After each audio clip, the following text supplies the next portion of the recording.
Sel yang tumbuh. Sel yang bermutasi. Betul. Beda dengan yang lain kayak virus, kayak bakteri, beda ya. Cancer itu bukan penyakit, tapi cancer itu adalah mutasi sel. Mutasi sel kayak apa sih? Nah itu kita lihat ya sekarang ya. Nah cancer itu kayak begini nih. Tubuh kita terdiri dari triliunan sel. Selnya banyak banget. Setiap hari pasti ada yang mati, ada yang diganti yang baru. Pasti gitu ya. Cara ganti yang baru gimana? Dia membelah diri. Dari sel yang satu, dia membelah diri menjadi 2 sel. Jadi ngopi dari sel yang lama. Nah, di dalam sel tadi ada namanya DNA.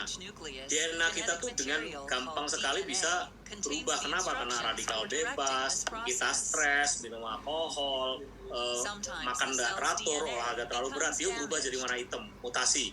Tapi DNA kita tuh bisa ngebalikin dia normal kembali, utuh lagi. Tapi dalam satu kondisi itu apa? Terus-terusan kita makan nasi ada pestisida dan segala macam, polusi terus-terusan, yang hitam tidak bisa berubah dan malah tambah banyak. Dan ini sebenarnya nggak jadi masalah juga. Sampai terjadi tadi, setiap hari ada sel kita yang mati dan ada yang diganti yang baru. Harusnya dia ngopi dari mana? Dari yang lama kan? Tapi kalau yang di kopi yang putih itu benar. Tapi kalau dia salah ngopi yang hitam, itu dia akan mengopi diri sendiri dan nggak bisa dikontrol lagi. Jadi tubuh kita itu kayak kehilangan kontrol, dia ngontrol dirinya sendiri. Setiap hari dia bikin terus, baru terus sampai ribuan gitu ya. Makanya kalau dia satu tempat namanya tumor gitu.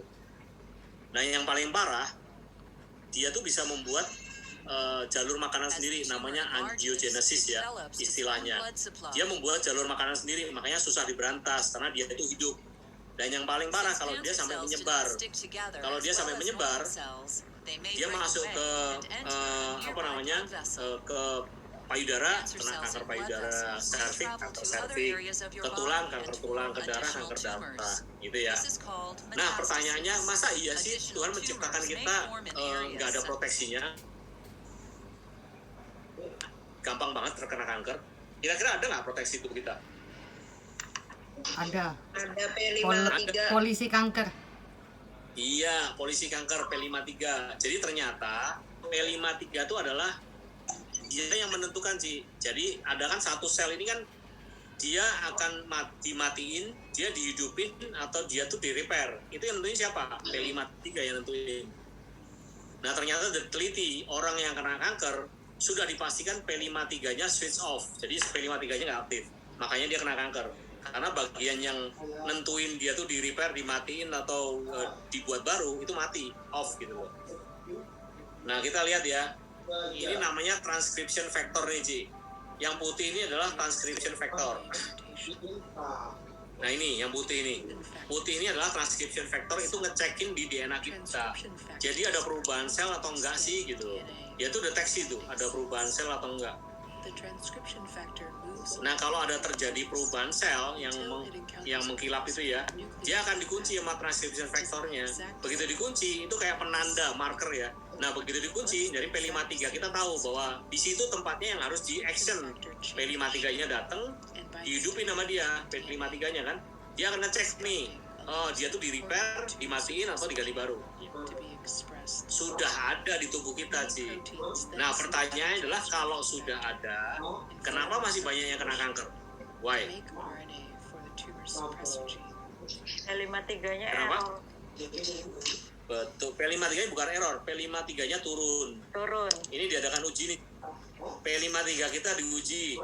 Ini P53 kita yang di sini ya, diuji dengan namanya hidroperoksida ya. P53 kita dikenakan radikal bebas, dia turun drop nih, 63. Artinya apa? Bahwa dia tuh boleh dibilang rendah atau switch off gitu ya. Kalau switch off, nggak ada controlling lagi. Selnya tuh bebas mau ngapain aja gitu. Nah, yang sudah drop tadi dikasih dengan apple stem cell atau malus domestica, dia naik 2 kali lipat jadi 137. Makanya kenapa kok si ini Mibel kita berani klaim bahwa ini bisa membantu mencegah kanker, karena dia bisa naikin P53-nya tinggi gitu. Tapi apakah P53 ini berarti bahwa dia tuh pasti sembuh sih? Nggak kena kanker? Nggak juga sebenarnya. Faktornya banyak, karena dibilang kayak breast cancer ya.